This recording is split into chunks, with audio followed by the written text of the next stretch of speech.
오늘부터 이제 하게 될 것은 율법주의의 예배라는 그 큰 제목을 가지고 우리가 한 3주 정도에 걸쳐서 살펴보려고 합니다.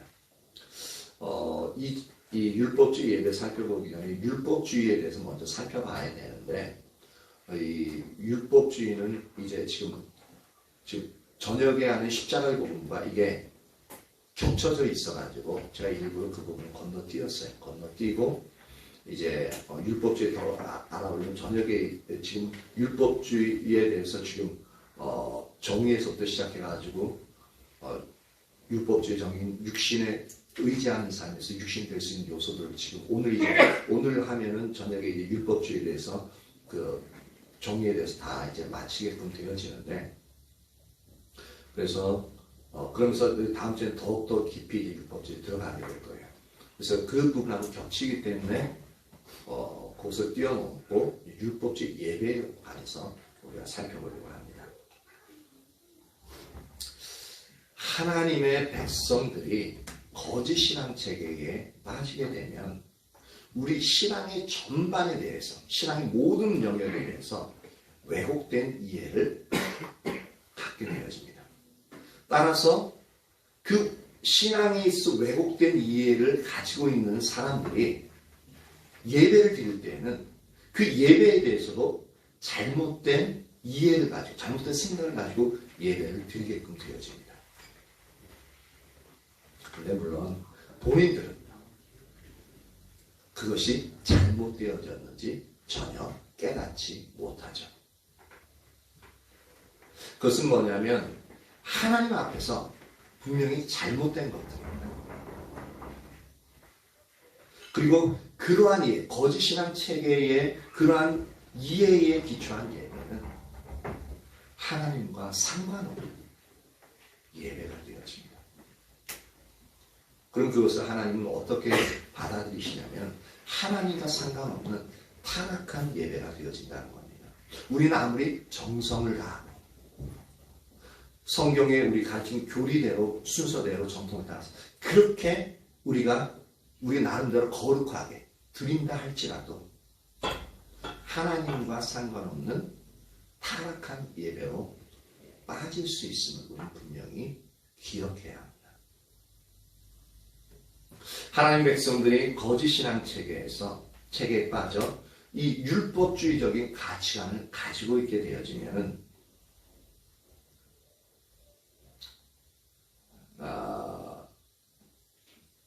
한 4가지 정도의 특징을 가지게끔 되어집니다. 그것을 이제 큰 제목들 이제 하나하나 4가지를 살펴볼 텐데, 그 큰 제목들이 뭐냐면, 첫 번째로 율법주의 예배에서는 예배가 하나의 절차로 전락해버립니다.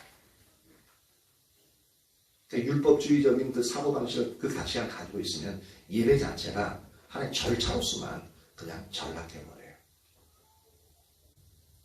두 번째로는 율법주의 예배에서는 그 절차에 대한 외부적인 복종에 간접적으로 듭니다. 이게 잠깐 잘 이해가 안 갈 수 있는데 이건 더 설명할 테니까 이렇게 알아두십시오. 그리고 세 번째로 율법주의 예배는 그래서 전통에 집착하게 되어집니다. 전통에서 벗어나지 못합니다. 네 번째로 율법주의 예배에서는 새로운 정보 수집에 관심이 많이 있습니다. 그래서 어떤 목회자가 그런 자랑을 하는, 그러니까 나름대로 자부심과 자랑하는 분 들었는데, 자신은 지금껏 많은 설교를 해왔지만 그 중에 하나라도 겹치는 설교가 없다라고 자랑하는 것을 들은 기억이 납니다. 그러니까 매번 새로운 깨달아진 그 진리들을 계속적으로 전했다는 얘기죠. 근데 그렇게 하면 상당한 노력이 들어갈 뿐만 아니라 또한 어떤 지적인 측면에서 연구도 많이 하고 책도 많이 읽고 더 새로운 측면을 보기 위해서 엄청난 고민도 많이 하는, 상당히 어떤 학문을 연구하는 입장에서는 되게 좋은 자세죠. 그렇죠?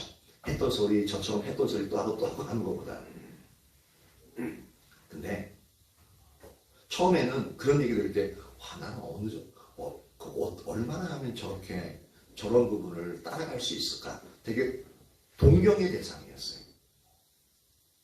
근데 그 부분이 율법주의 예배 가운데는 그것이 자랑이 된다는 그 부분을 배우면서, 율법주의에 빠져 있으면서도 그걸 잘 모르고 그것을 자랑거리로 여기는구나. 그런 부분들을 이제 말씀을 준비하면서도 그런 부분들을 이제 더 보게끔 되어집니다. 그럼 매번 새롭게 하는 게 나쁜 거냐? 아니요. 그 자체가 나쁘다는 게 아니라 그것이 이제 주가 되어져서 이제 새로운 이론들을 계속적으로 추구하는 그 자체가 무엇을 의미하는지 모르고 전하는 그 자체, 그 중심에 있어서 잘못되어진 영역입니다. 그건 이제 나중에 더 자세하게 설명하고요. 그래서 그 중에 첫 번째로 오늘은 율법주의에서는 예배가 하나의 절차로 전락하게 되어진다. 이 영역을 우리가 자세하게 살펴보려고 합니다. 예배가 하나의 절차로서 전락하게 되어진다. 율법주의 특성에는 한 크게 세 가지로 이제 볼 수 있는데, 첫 번째 특성은 뭐냐면 하나님과의 올바른 관계보다는 올바른 교리를 강조합니다. 그래서 왜 우리 흔히 이제 장로교, 저도 이제 장로교에서 자라왔으니까 제가 가장 많이 들었던 부분은 말씀에 벗어나면 안 돼요. 말씀. 거기서의 말씀에 강조하는 부분이 뭐냐면 바로 올바른 교리를 강조하는 영역입니다. 하나님과의 올바른 관계보다는 올바른 교리를 강조합니다. 율법주의에서. 그리고 그 율법주의의 특징 중에 하나가 뭐냐면 우리의 마음의 자세보다는 외부적인 복종의 강조점입니다. 우린 마음의 자세가 딱 이렇게 되어 있어도 육신이 연약해가지고 그것을 지키지 못하는 경우들이 더 많잖아요. 그렇죠? 근데 그래서 그것을 진짜로 이제 예수님도 아시니까 그 영역을 이제 긍휼을 구하면서 주님 앞에 나아가는데, 이 율법주의에서는 그 마음에 저는 상관없이 율법에서 말하고 있는 그 영역을 반드시 지켜야 하는 그 외부적인 복종이 강조점입니다. 그래서 그것을 지키지 못한 정죄하게 되어져요. 그러면 우리는 정죄감에 빠져들고 죄책감에 빠져들게 되어지는 거죠. 그게 율법주의의 특징 중에 하나입니다. 마지막 세 번째로 율법주의의 특징은 뭐냐면 성령의 인도를 따르는 것보다 규례와 규칙을 따르는 것을 강조합니다. 왜? 말씀. 기존에 하나님 말씀하신 그 말씀 그대로 규례와 규정, 규칙을 따라서 강조해요. 그럼 그게 틀렸느냐? 아니요. 규례, 규칙을 따라야 됩니다. 근데 뭐가 문제냐면 성령의 인도를 따르는 그것을 무시한다는 겁니다. 성령의 인도를 따르는 그 자체를 무시하고 그것보다는 더 명문화되어져 있는 문자 그대로 규례와 규칙을 따르는 것을 강조하게 되어집니다. 근데 이 부분들이 성경을 통해서 나타나는 거기 때문에 우리가 주의 깊게 율법주의에서는 어떤 특징이 있는지 무엇이 옳은 부분인지를 정확하게 배우지 않고 우리가 그 부분들을 정확하게 보지 않으면 이게 뭐가 옳은지 그른지 헷갈려요. 그리고 이런 부분에 이제 율법주의적인 가치를 가지고 이게 왜 나쁘냐, 이게 성경이 그렇게 하는데 막 공격하잖아요. 따지면은 어떻게 말해야 될지 몰라요.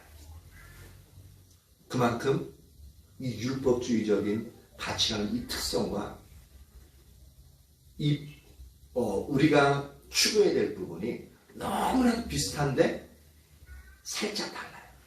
근데 그 살짝 다른 게 근본적으로 다른 거예요. 이게 잘 이해가 가실려나 모르겠습니다. 은혜가 부어지길 축복합니다. 그래서 율법주의는 이러한 특징을 가지고 있기 때문에 우리가 율법주의에 빠지면 우리의 신앙이 하나의 절차로 전락합니다. 보세요. 올바른 교리를 강조하고 그것을 지켜야 되는 외부적인 복종을 강조하고 그리고 규례와 규칙을 따르는 것을 강조해요. 우리가 어떤 마음의 자세를 갖고 있든지 어떤 하나님과 관계를 갖고 있든지 또한 어떤 성령의 인도가 무엇인지 그건 상관없이 있든 없든 상관없는 거예요. 상관없이 오직 올바른 교리 그리고 그것을 외부적인 복종 그리고 규례와 규칙을 따르는 그것에 강조를 두다 보니까 우리의 신앙이 어떻게 되냐면 그것을 지켜나가는 절차로 전락해버리더라고요. 우리 자신도 모르게. 그것을 하면 우리가 하나님을 사랑하게 되어지는 거고 올바른 하나님의 관계를 가지고 있다고 생각하게 되어져요. 그것을 하면 우리도 결과가 좋으니까 동기는 무시되어도 상관없는 것으로 인식하게 되어집니다. 그리고 그 규례와 절차를 지켰기 때문에 어떻게 되어져요? 우리가 애써서 성령의 인도를 따르려면 엄청난 영적인 집중도가 필요하죠. 그렇게 안 해도 쉽게 갈 수 있으니까 이것을 성령의 인도를 따는 것을 별로 필요 없이 생각하게 되어진다는 거예요. 그래서 절차를 행하는 것으로 전락하게 되어집니다. 그래서 그러한 이해를 가지고 있는 사람들은 이 정해진 절차를 잘 마치면 그것이 예배를 잘 드린 것이라고 생각합니다. 가만히 이제 이거 하면서 저도 한번 생각해 봤어요. 나는 그런데 빠진 부분이 없는가 하고 한번 쭉 살펴보니까 제가 주일 오전 예배와 저녁 예배를 마치고 나면은 어떨 때는 오늘 하루 예배를 다 잘 드렸다. 그리고 나서 그것에 대한 안도감을 느껴요. 왜냐하면 그 절차를 다 끝냈다는 거예요. 그리고 나서 무거운 짐을 벗은 느낌이 들어요.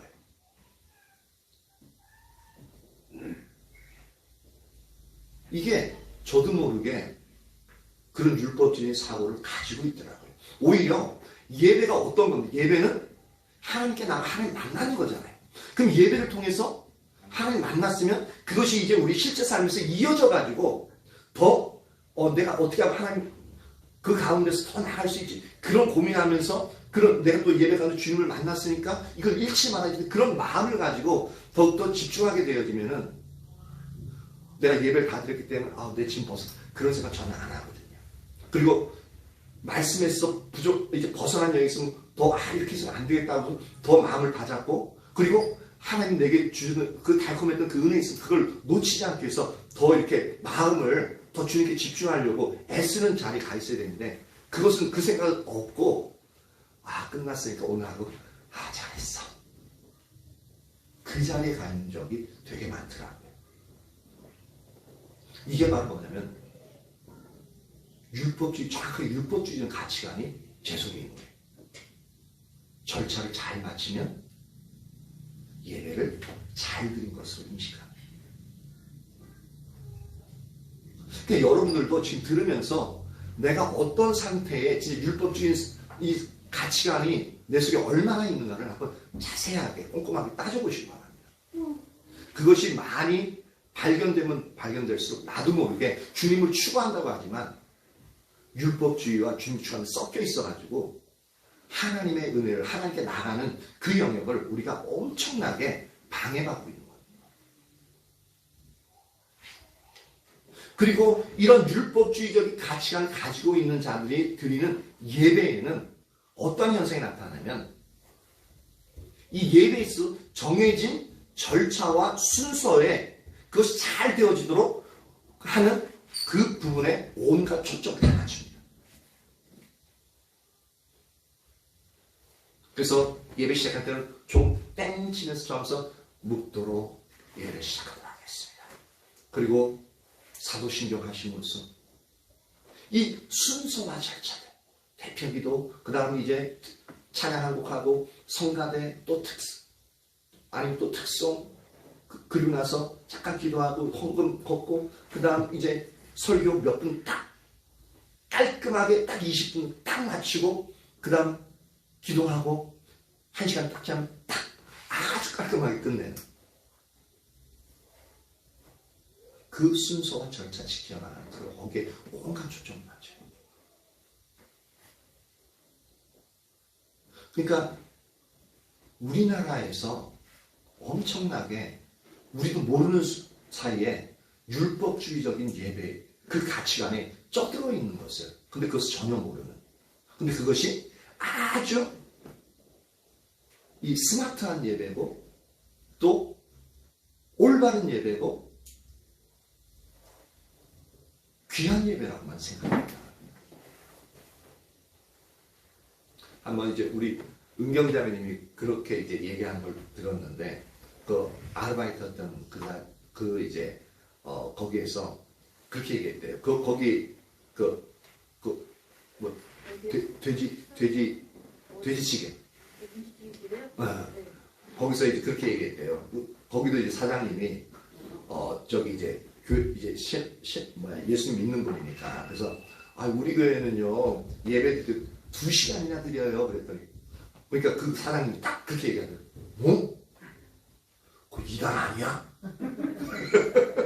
예배 시간 1시간 더 그분들은 딱 1시간만 드리거든요. 근데 예배 시간은 그 배로 2시간 드린다고 그러니까 그 이단 아니야? 아니 1시간 더 드린다고 이단 되면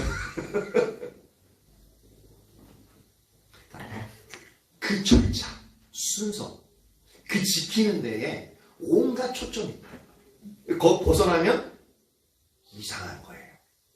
이단 같은 거예요. 그러니까 자기도 모르게 그런 율법주의적인 사고방식에 쪄들어 있다는 겁니다. 그렇다고 1시간만 예배 드리면 잘못 2시간 예배 드리면 잘하고 그런 측면이 아닙니다.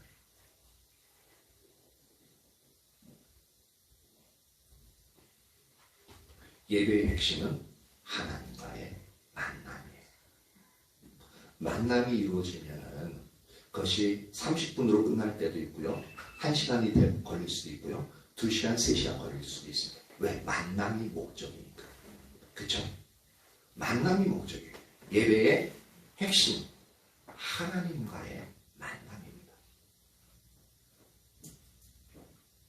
예배는 하나님을 알고 하나님을 더욱 사랑하는 하나님과의 친밀한 교제를 위한 수단입니다. 친밀한 교제를 나누기 위해서 그 사람을 상대방을 더 알기 위해서 보통은 짧은 시간 내에 안 됩니다. 스마트하게 한마디 딱 던지면은 너 어떤 마음 가지고 있구나. 어떤 마음의 자세, 어떤 가치를 가지고 있구나. 다 알 수 있나요, 여러분? 그 사람과 먹고 자고 때로는 싸우기도 하고 언쟁 벌리기도 하고 그러면서 그 사람의 사고방식, 가치관 오랜 시간이 지나야 그 사람에 대해서 좀 더 친밀하게 알게끔 되어져요. 그쵸?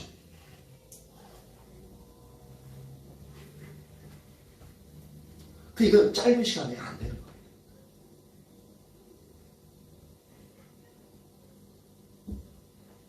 예배는 하나님을 알고 하나님을 더욱 사랑하는 하나님과의 친밀한 교제를 위한 수단입니다. 그런데 율법주의 예배는 예배의 핵심인 하나님과의 만남이나 하나님과의 친밀한 교제에 대해서 아무런 관심을 쏟지 않습니다. 그럼 별로 관심 없어요. 오직 예배의 순서와 절차에 관심을 갖습니다. 그래서 그 예배에서 조금이라도 벗어나면 그 순서에서 조금이라도 벗어나면 저 부교육자 할 때 전도사 할 때도 찬양 이제 저 나름대로 그냥 은혜 받아 막 찬양 막 이렇게 그 전에 이제 예배 시작하기 전에 준비 찬송해가지고 막 이렇게 했었거든요.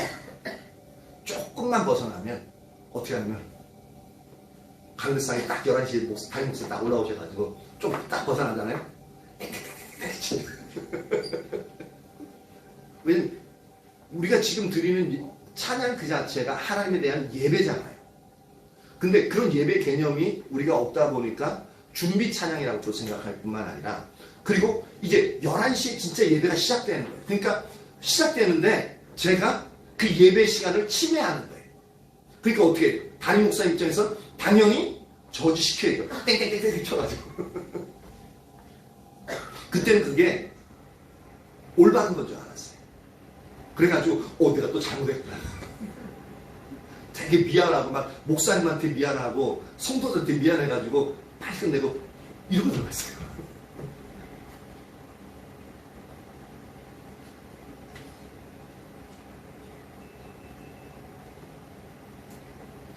근데 이렇게 되어지면은 이런 것과 똑같습니다. 마치 어떤 사람이 다른 사람에게 선물을 하는데 이 온갖 정성을 다해서 이 선물을 하는데, 근데 실제로는 그 알맹이 있잖아요. 선물에 들어간 그 알맹이 쏙 빼고 이 겉 포장만 아주 예쁘게 포장해가지고 주는 것 똑같은 거예요. 그럼 그것을 받는 사람의 입장은, 기분은 어떨까요? 어라? 날 갖고 놀아? 무시해? 그런 상태가 되겠죠. 그러면 우리에서 예배가 율법주의 예배를 드리면서 예배는 화려하고 정성이 다 들어가고 아주 스마트하게 쌈박하게 드려지는데 그 속에 하나님과의 만남이었고 하나님과의 친밀한 교제가 추구되어지지 않는 예배로 되어지면 알맹이가 쏙 빠진 상태면 하나님은 어떻게 받아들이시겠느냐. 우리는 지금 신앙의 본질, 하나님의 관계를 추구하는 가운데 있어서도 여러분들이 지금 예배를 드릴 때 있어서 진짜 내가 온전히 하나님을 만나기 위한 그 마음의 중심으로 하나님 앞에 그렇게 예배를 드렸는가 한번 생각해 보십시오. 그리고 내가 더욱더 하나님과의 더 알고 하나님 더 사랑하기 위한 그 친밀한 교제가 더욱더 자라나기 위한 그 갈망을 가지고 그 주님을 더 알기 위해서 주님 앞에 서서 그렇게 주님만 생각하면서 그렇게 예배를 드렸는가. 그걸 한번 생각해 보세요. 그렇지 않았다면 잘못된 거. 알맹이가 빠져있는 예배를 드렸을 수 있다는 거.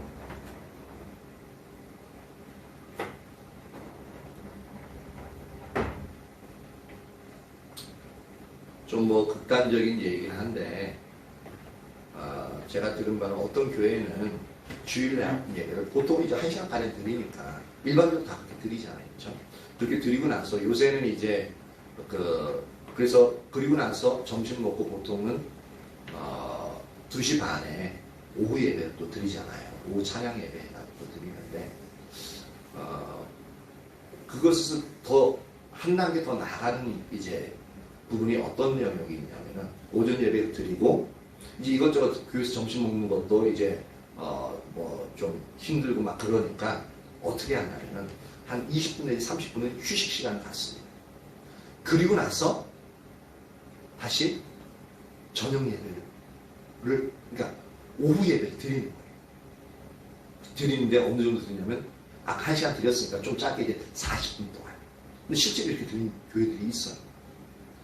그리고 나서 주일날의 모든 예배를 절차를 다 마쳤기 때문에 2번의 절차를 마쳤기 때문에 주일날 예배를 이제 드리도록 있다라는 거예요.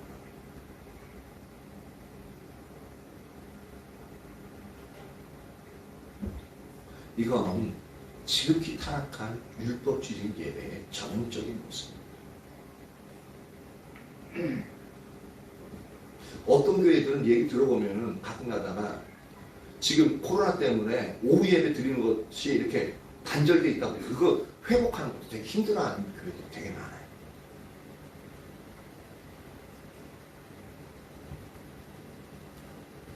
물론 참된 예배 시금석은 옳고 그름은 예배 길이는 아니죠. 40분 드렸다 잘못했다 그런 얘기는 아닙니다.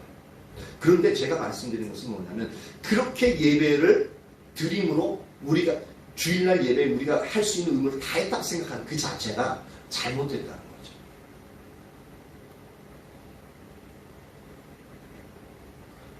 하나님께 드리는 예배를 몇 가지 순서나 절차를 때우고 돌아가는 하나의 의식으로만 이해한 그 가치관이 문제가 있는 거예요. 아까 예배의 본질이 뭐라고 했습니까? 예배는 핵심이 하나님과의 만남이라고 했잖아요. 이 만남이 전제되어진 하나님과의 친밀한 교제가 사모되어지는 상태로 그 간절함이 있다면은 오전 예배 마치고 또 20분 쉬었다가 또 그렇게 예배, 오후 예배까지 드리고 가도 별 문제가 되지는 않을 것 같아.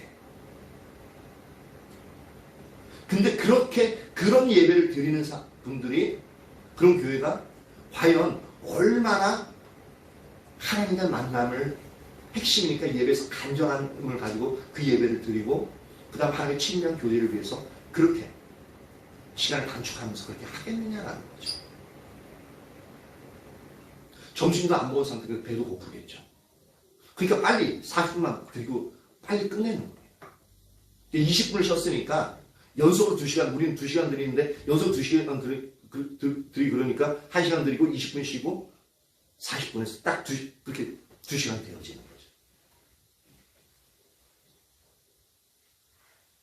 그렇다고 우리 2시간 드린다고 그 부분에 있어서 주님을 추구하겠냐? 그런 영역은 아닙니다. 시간과 상관없어요. 우리 중심의 자세와 상관이 있어요. 우리가 추구하는 바가 무엇인가가 상관이 있다.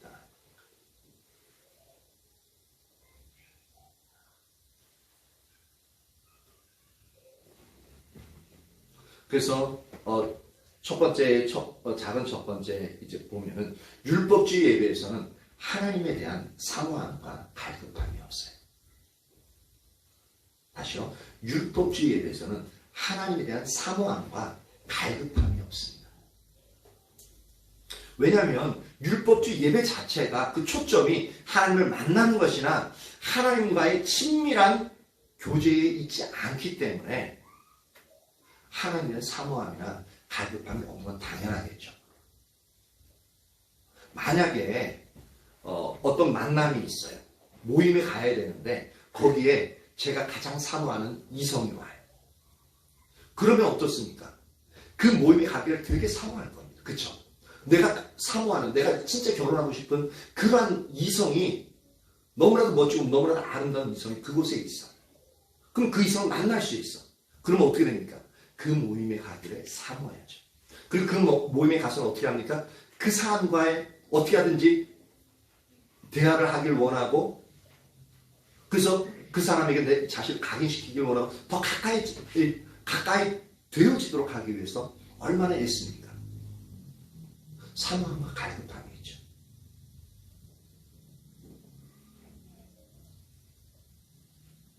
근데 율법주의 예배에서는 그런 게 없어요. 형식적인 만남인 거예요. 모임에 나갔는데 사람들 왔어요. 근데 그냥 내가 모임에 가야 되니까 그냥 가는 거예요. 다른 사람이 나오려니까 나오는 거예요. 그러니까 그 모임이 지루해요. 힘들어요. 저 사람이 말하는 말도 왜 저렇게 얘기하지? 마음에 안 들어요. 그리고 빨리 끝났으면 좋겠는데 왜 이렇게 빨리 안 끝나? 난 다른 거 할 일이 있는데. 그 마음만 갈까?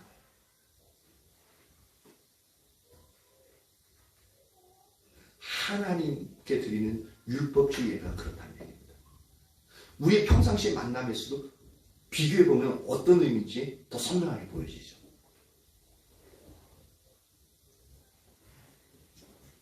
우리 신앙에 있어 가장 중요한 요소 중 하나가 바로 하나님 그분 자신에 대한 사모함과 갈급함입니다. 사실 우리 신앙이 올바른 상태에 있는 한 가지 특징이 뭐냐면 시편 42편 기자가 가지고 있었던 것 같이 살아계신 하나님에 대한 아주 생생한 가르침입니다. 우리에게 그것이 있으면 지금 올바르게 우리의 신앙을 가지고 있는 겁니다. 시편 40편 1절을 찾아봅니다. 시편 42편 1절.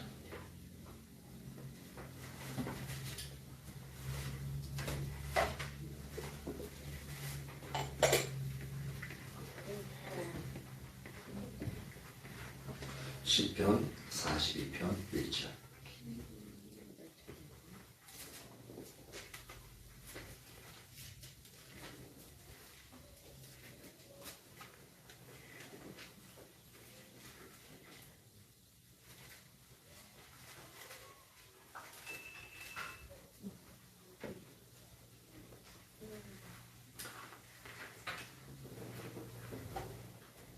같이 한번 읽어볼까요? 시편 42편 1절.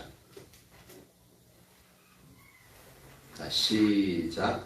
하나님이여, 사슴이 시냇물을 찾기에 갈급함같이 내 영혼이 주를 찾기에 갈급하나이다. 사슴이 시냇물 찾기에 갈급함. 이건 우리가 자주 살펴봤듯이 이때의 사슴의 상황은 뭐냐면 가뭄이 찾아와가지고 생사의 기로에 놓이고 물이 없어서 물을 못 마셔가지고 지금 생사의 기로에 놓여져 있는 상태. 그래서 물이 그 사슴에게 필요한데 그래서 그렇게 찾지 못하면 죽는 상태라고요. 그러니까 얼마나 절박하게 그 물을 찾아 헤매겠습니까? 그와 마찬가지로 이 시편 기자는 내 영혼이 그렇게 주님 찾기를 갈급합니다. 주님에 대한 그렇게 아주 절박하고 생생한 갈증. 우리는 얼마나 이러한 영역의 갈증을 가지고 주님을 찾아 나오느냐라는 거죠. 근데 이런 자세 유지하기가 쉽지 않죠. 근데 이것은 주님과의 관계가 깊어지면 깊어질수록 이 갈증도 더 커져갑니다. 우리가 이성에 대해서 더 사랑하게 되고 알아가고 더 사랑하게 되는 데서 더 소유하고 싶은 욕구가 더 강해집니다. 다른 사람에게는 공유하고 싫은 그러한 욕구가 되게 강해집니다. 하나님과의 친밀함 가운데 가면 갈수록 하나님에 대한 이 갈망과 배고픔이 점점점 커집니다. 그리고 하나님을 떠나면 떠날수록 하나님에 대한 갈증과 갈망이 점점점 옅어져요. 우리 자신을 살펴볼 때 그렇죠.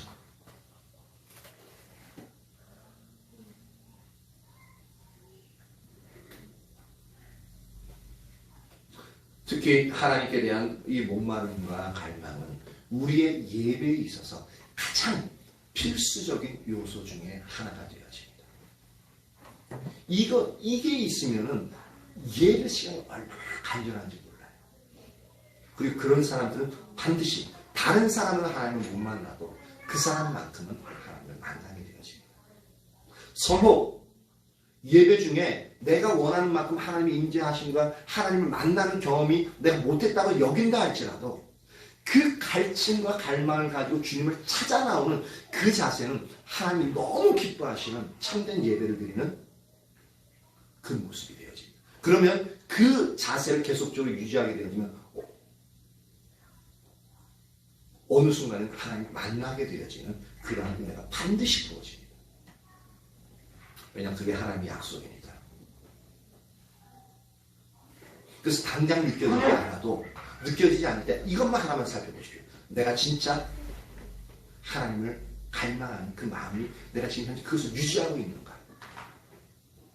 아니면은 오늘 왜 예배가 안 돼? 내 자신 모습, 내 상태가 왜 이러지? 아니면 저 예배 인도하는 사람이 문제 오늘 말씀이 왜 저래? 지겨워. 그런 상태에 있는 거야. 그럼 그거는 벌써 갈망이 사라져 있는 거죠.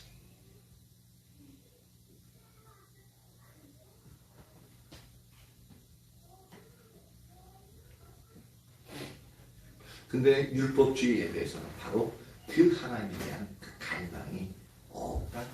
왜? 정해진 순서와 절차를 지키기만 하면 예배를 잘 드린 겁니다. 우리는 하나님을 만나지 못하고 임재 가운데 들어가지 못하면 우리 예배 못 드린 거 막 힘들잖아요. 그렇죠? 근데 율법주의 예배에서 그렇지 않다는 거예요. 그건 상관없어요. 단지 정확하게 예배를 잘 지키고 정확한 시간에 와가지고 딱 예배 마치었으면 성공한 거예요. 예배. 하나님 그리고 날 기뻐해 주시겠지. 내가 하나님 사랑하는 증거가 되어지.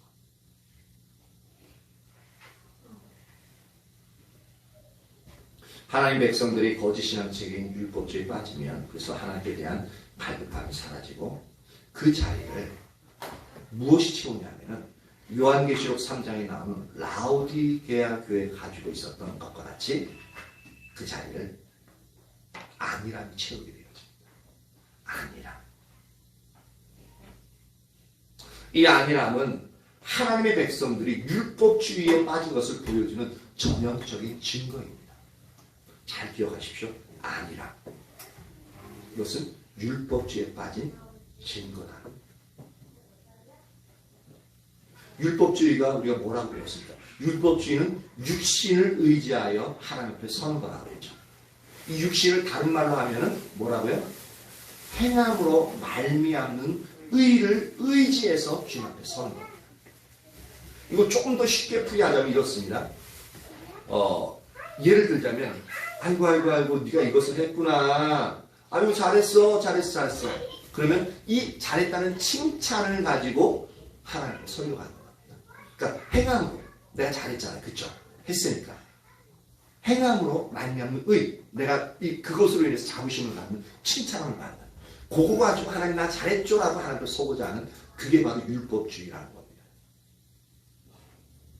이 율법주의 그래서 그 행함으로 말미암는 의인 육신을 의지하여 서는 것이기 때문에 그 육신으로 인하여 하나님의 백성들 안에는 안일함이 넘치게 됩니다. 나 오늘 예배 드렸으니까 괜찮아. 그리고 예배 기도를 많이 했으니까 오늘 기도를 좀 진하게 했거든. 그랬으니까 하나님 내 기도 들어주실 거야. 그러니까 안심해도 돼.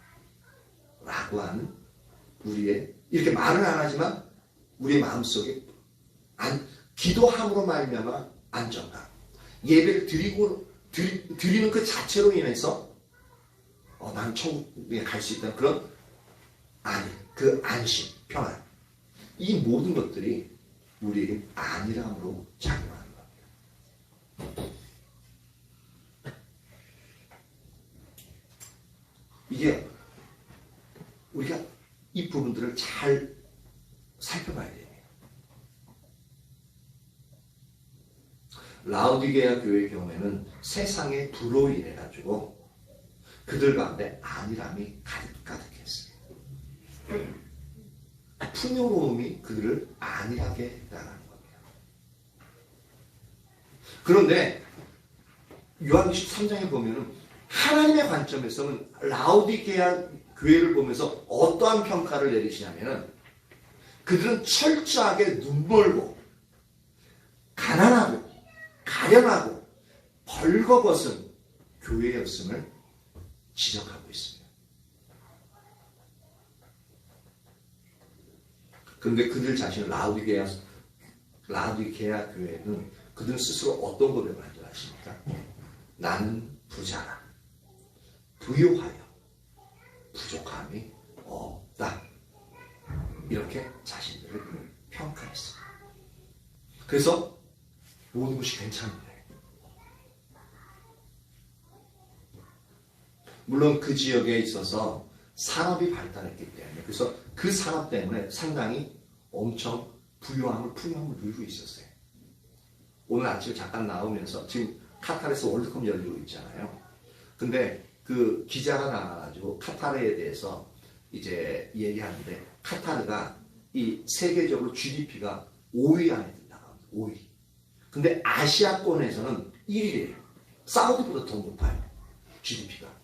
근데 그들은 정부에서 어떤 혜택을 주냐면 저 그거 듣고 놀랐는데 성인이 되면 그 성인에게 정부에서 한 달에 500만 원씩 지급이 된대요. 와. 직장 날 필요 없죠. 그리고 살집도 나온대요. 와. 살집만 나오겠어요? 자동차 그리고 모든 교육 무료 무상 병원 무료. 와. 그것만 해도 1년 연봉이 거의 7, 8천이 될 거예요. 아무것도 안 해도 그렇게 나온다. 게다가 거기서 조금 더 자기가 노력하면 돈 더 많이 받겠죠. 그럼 억대 연봉 넘는 거는 별 문제가 안 돼요. 그거 듣고 저런 별천지 같은 나라도 있구나 그 생각이 들었어요. 이렇게 나는 부자라 부유하여 부족함이 없다.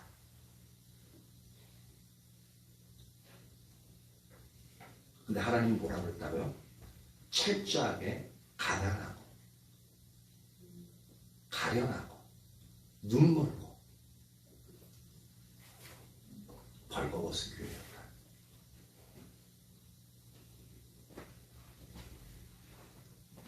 왜 그들은 그러면 나는 부자라 부여하여 부족함이 없다라고 자부심을 가지고 하나님 이제 그 가운데 있었냐면은 그들은 그들의 부가 하나님이 주신 부라고 생각했기 때문이었습니다. 하나님의 축복이라고 생각했어요. 그러니까 하나님이 복 주셔서 그렇게 풍요를 누리니까 당연히 잘하고 있는 거잖아요.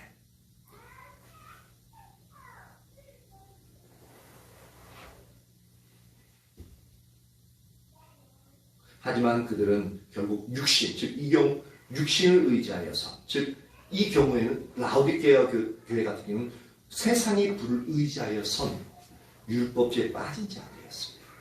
그렇기 때문에 그 속에 안일함이 가득한 거죠. 왜? 주님이 주신 물질적인 풍요로 인해서 나는 뭐든지 하나님 축복을 받고 있는 거니까 모든 게 다 괜찮은 거예요. 그러니까 하나님 그분을 과의 예배 가운데 만나고 하나님 그분만을 추구하여 나가는 그 갈급함과 사모함이 그들 속에는 없는 거예요. 그 결과 어떻게 되었습니까? 그들에게는 하나님의 임재가 철저히 꽂혀 있습니다. 왜? 사모함과 열정이 없잖아요. 주님에 대한. 그래서 요한계시록 3장 20절에는 이렇게 얘기하죠. 내가 문 밖에 서서 두드리노니. 즉 예수님이 그 문 밖에 계신 거죠. 그러니까 하나님의 임재가 철저히 거친 교회가 되어진 거죠. 그리고 두 번째는 그 결과 두 번째는 그 교회 가운데는 하나님 보시기에 소중한 것이 단 하나도 없는 교회였습니다. 아시아의 7교회에게 서신을 보냈는데 그 중에 요한계시록 2장과 3장을 잘 살펴보십시오. 그 7교회 중에 하나님의 칭찬이 단 한마디도 없는 교회는 라오디게아 교회밖에 없습니다.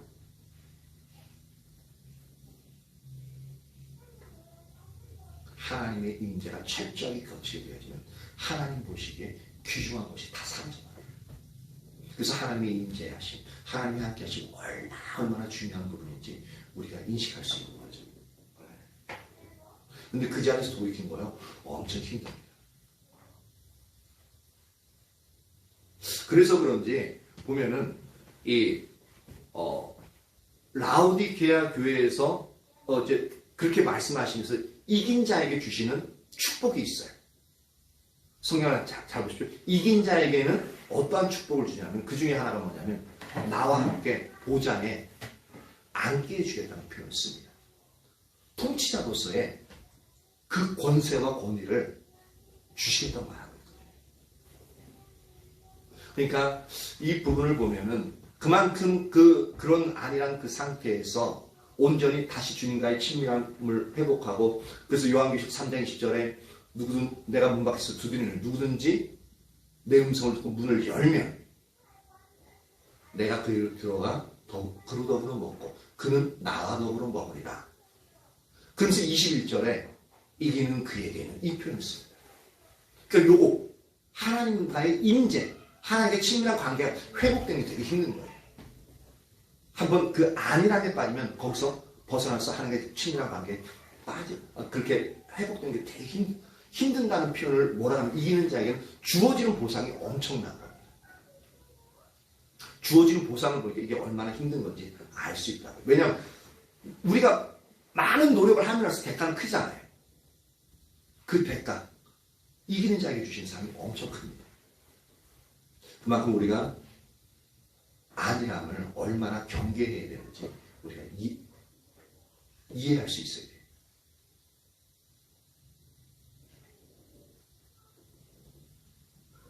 그래서 율법주의에 비해서는 하나님에 대한 사모함과 갈급함이 없다. 왜라고요? 왜냐하면 율법주의에는 하나의 의식을, 그러니까 규례와 규칙, 어떤 순서와 순서를 행하는 것을 이제 그것에 율법주의 예배에서 그것이 강조되어지고 그것이 전부라고 생각하기 때문에 그렇다는 겁니다. 그 작은 두 번째로 율법주의 예배에서는 하나님에 대한 기대감도 없습니다. 사모함이 없으니까 당연히 기대감도 없는 부분이 맞겠죠. 근데 이게 기대감이 없다는 그 자체가 얼마나 위험한 건지 한번 살펴보려고 합니다. 그래서 기대감이 없는 것이 율법주의 예배의 또 다른 하나의 증상인데 이건 참 진짜 심각해요. 여러분들은 오늘 예배 드리러 오면서 아니면 예배를 드리면서 어떤 예배를 통해서 하나님을 만나고자 하는 그 어떤 기대감을 가지고 오셨냐는 겁니다. 내 속에 하나님, 예배를 통해서 하나님을 만나고자 하는 그 기대감, 오늘 하나님 날 만나주시면 좋을 텐데 나 꼭 하나님 만날 거야 라는 그 기대감 가지고 있었냐라는 겁니다. 그리고 그 주님을 만나면 내 속에 있는 마음의 상처 또는 치료의 주님을 만나면 내가 지금 연약해서 너무너무 아파하는 이 영역이 치유되어질 수 있다는 그 기대감, 내 영이 회복되어질 수 있다는 그 기대감을 얼마나 가지고 왔냐라는 겁니다.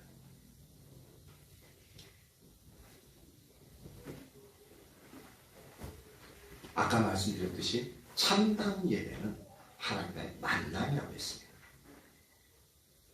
그래서 하나님은 우리 예배 가운데서 우리에게 임하시고 우리를 만나주시며 우리 가운데서 놀라운 일들을 행하시고 우리를 인도해 주시기를 열망하시는 분입니다. 그 하나님을 우리가 기대하고 왔냐고요. 그 하나님을 간절히 만나기를 사모하면서 왔냐고요. 그런데 율법주의에 빠져있는 사람들은 예배를 하나의 절차나 순서로 이해하기 때문에 하나님께 대한 그러한 기대가 전혀 없다는 문제가 있습니다. 근데 가만히 생각해보니까 전혀 없지 않더라고요. 어떤 기대가 있냐면은 이런 기대는 있습니다. 율법주의에 빠진 사람들이 어떤 기대가 있냐면 내가 예배를 드림으로 말미암아 내가 원하는 거 있잖아요. 내가 기도하는 거 있잖아요. 내가 지금 간절하게 지금 해결되어질 문제들이 있잖아요. 그것을 내가 원하는 것을 하나님께 얻기를 원하는 기대감은 있더라고요. 근데 그것도 가만히 보니까 율법주의 한 특징 중에 하나예요. 물론 그 부분이 우리에게 전혀 없다는 건 아닙니다. 하나님과 만남이 있으면은 그 영역들이 실제로 우리 문제들이 해결되어지고 그런 영역들이 우리에게 있어서 어떤 의문점이 풀려지거든요. 근데 제가 말하는 건 뭐냐면 율법주의에 빠진 예배를 드리게 되어지면 하나님을 만나는 그 일이 일어나는데 율법주의에 빠진 자는 뭐냐면 하나님을 만나는 게 아니라 내가 현재 가지고 있는 그 문제, 내가 지금 이루고 싶어하는 거기에만 초점이 가 있어 요것만 이루기를 원한다는 거죠. 이게 바로 기복주의시야. 근데 철저하게 더 이렇게 율법주의에 빠지면 그런 기대감도 별로 없어요. 그냥 주일이니까 마지못해서 습관적으로 오다 보니까 예배 시간이 되게 힘들어지는 거예요. 그리고 예배가 길어지면 견디질 못하게 돼요.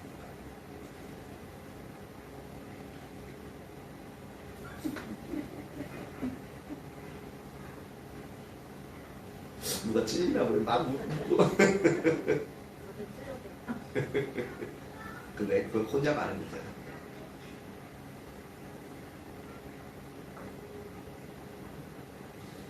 그러니까 우리가 우리 자신을 잘 파악해봐야 됩니다. 이 하나님이 실제로 계시지 않다면 제가 하는 모든 거 헛된 겁니다. 제가 말씀드리는 거 다 헛된 거짓말로 여러분들 미혹하는 겁니다. 근데 실제로 하나님 살아계시고 지금 우리가 보이지 않지만 예배 가운데서 그 하나님 만날 수 있었잖아요. 하나님 실제로 살아계셔서 우리의 기도를 들으시고 우리의 예배를 받으시는 분이기 때문에 우리의 삶을 실제적으로 인도해 가시는 분이기 때문에 성경을 통해서 전해지는 이 말씀들은 허구가 실제. 그러니까 우리가 그 하나님을 추구하지 않는 자리에 있다면 문제가 크게 심각한 거예요. 그 하나님 만나러 와서 만나면서 그 기대감을 갖고 있지 않다면 예배 자체가 너무 힘들어져요. 잘못되어져 있는 시간. 우리가 뭔가를 기대하면 어떻습니까? 우리가 그 상대방 기대할 때는 그 상대방이 얘기할 때 우리 눈이 그 입술에는 초롱초롱해서 눈이 반짝반짝 빛나면서 그렇게 집중해서 그쵸? 왜냐면 내가 그를 통해서 얻을 게 있으니까. 우리가 하나님께 예배 드리면서 얼마나 하나님께서 초롱초롱 눈 뜨고 있냐라고.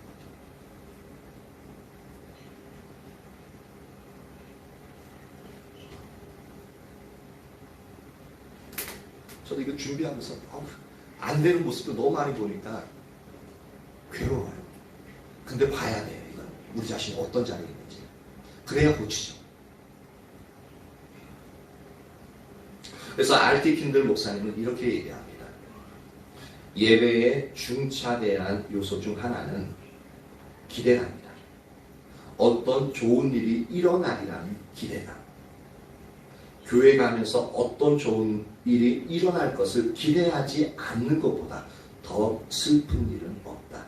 심지어 사람들은 아무 일도 일어나지 않을 것을 믿는다.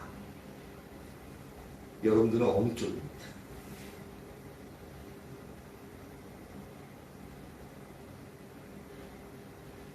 부흥책을 쓴 로이드 존스 목사님도 그의 책 부흥에서 책에서 이렇게 얘기합니다. 그러한 사람들, 즉 이제 뭐냐면 죽은 정통주의에 빠진 사람들을 말하고 있습니다. 오늘날 우리가 얘기하는 것은 율법주의에 빠진 사람들, 그걸 얘기합니다. 그러한 사람들은 그런 사람들의 종교나 예배는 생명력 있는 것이 전혀 없습니다. 그들은 아무것도 기대하지 않습니다. 그러다 보니까 아무것도 얻지 못하고 아무 일도 일어나지 않습니다. 보십시오. 왜 우리가 예배 가운데 어떤 은혜도 얻지 못하고 그리고 실제로 그분으로부터 회복되어지고 치유되어지고 우리 문제가 해결되어지는 실마리가 되는 그런 영역들이 하나도 나에게는 와닿지 않고 그런 부분이 경험되어지지 않는다는 그 원인이 바로 여기 있습니다. 아무것도 기대하지 않는 거예요. 예배 가운데 하나님 만남으로 말미암아 하나님이 그런 일들을 할 수 있다는 그 기대감이 전혀 없는 거예요. 계속 얘기합니다. 하나님의 집에 가지만 하나님을 만날 생각도 하지 않습니다. 하나님을 기다린다는 마음도 없습니다. 예배 시간에 어떠한 일이 일어날 수 있다는 생각조차 하지도 않습니다.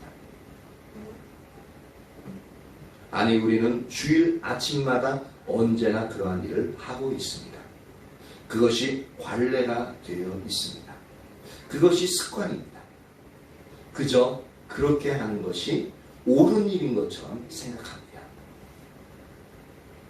하나님께서 갑자기 자기 백성들에게 찾아오셔서 그들에게 임하시고 하나님 성전에서 사람들 존재 전체가 사로잡힘을 당하고 하나님께서 가까이 계신다는 것을 의식하고 하나님의 능력을 느낄 수 있는 것, 그러한 일들이 일어날 수 있다는 것을 전혀 생각하지도 않습니다.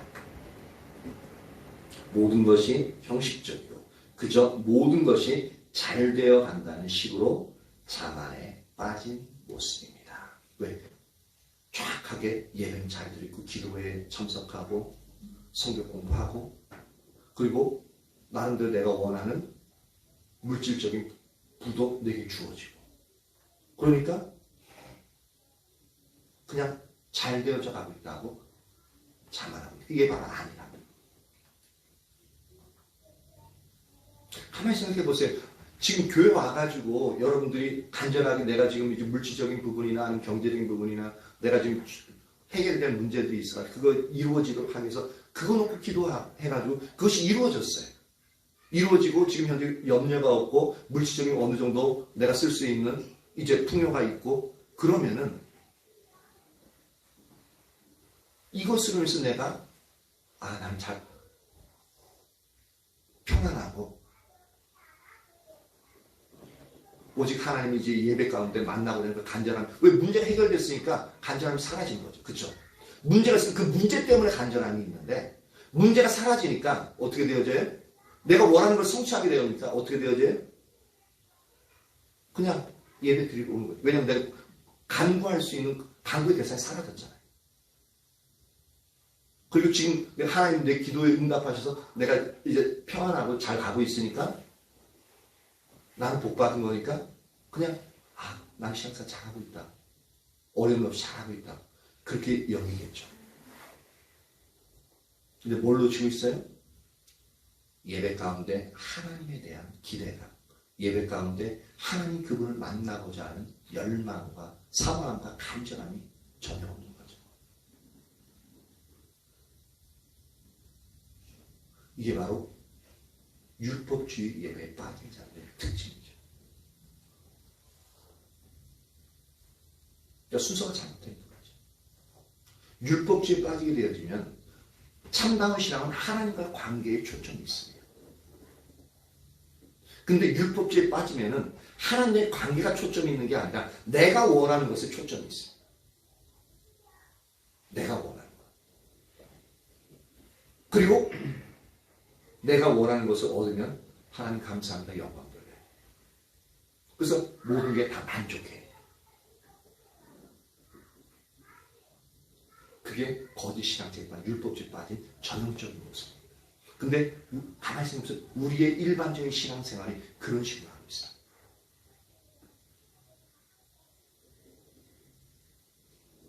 더 이상 하나님에 대한 사모함과 갈증은 없어요. 예배 가운데 진짜 하나님 만나가지고 하나님 안에 있는 그 기쁨과 즐거움을 누리겠다고 하는 그 기대감은 전혀 없어요. 애쓰지 않아도 돼요. 왜? 난 지금 현재로 만족하고 있으니까. 세상에 어느 정도 지위도 있고 평안하고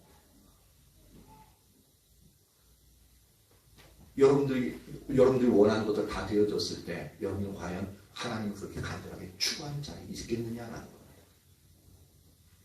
우리가 하나님 주신 은혜로 인해서 금방 율법주의에 빠질 수 있는 그런 모습들을 잘 살펴봐야 돼요.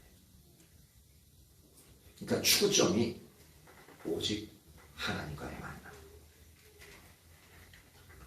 예배 가운데 하나님 더욱 알기를 갈망하고 하나님 그분을 더욱 사랑하기를 열망하는 하나님과의 친밀한 교제 가운데 우리의 모든 초점이 맞춰져 있습니다. 그래야 하나님에 대한 사모함과 갈망이 우리에게 있고 하나님에 대한 기대감이 우리에게 있게끔 되어집니다. 이 영역이 사라지면 우리는 이미 딴 길로 들어가 있는 겁니다. 저와 여러분에게 있어서 이 모든 부분들이 선명하게 비추어지길 축복하고요. 그리고 하나님이 우리를 이끄시는 참된 신앙, 참된 예배의 자리로 그렇게 돌이킬 수 있는 저와 여러분들이 얻을 수 있기를 예수님의 이름으로 축복합니다. 네. 예, 앉아 나오세요.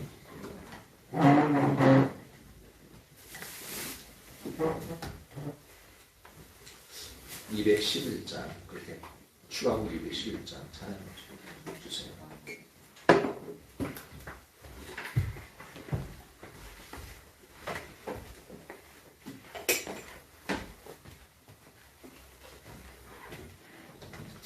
우리는